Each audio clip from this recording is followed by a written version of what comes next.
I came and I quoted this pool at least 2 years ago. I believe it was 2023.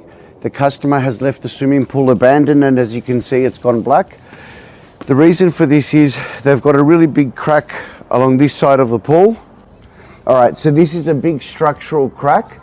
As you can see, the water stops there, but it's dirty up until around this point here.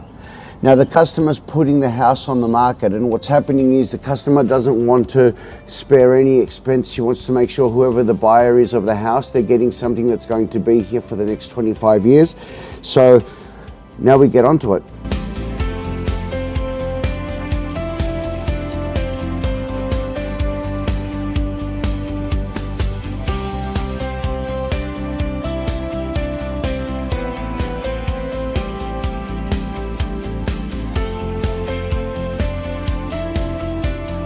It's been a very difficult week. There's been a lot of hard work being done.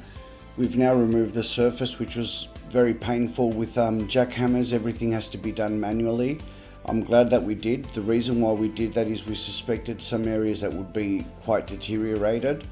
We did find some cracks that were potentially the thickness of a human hair.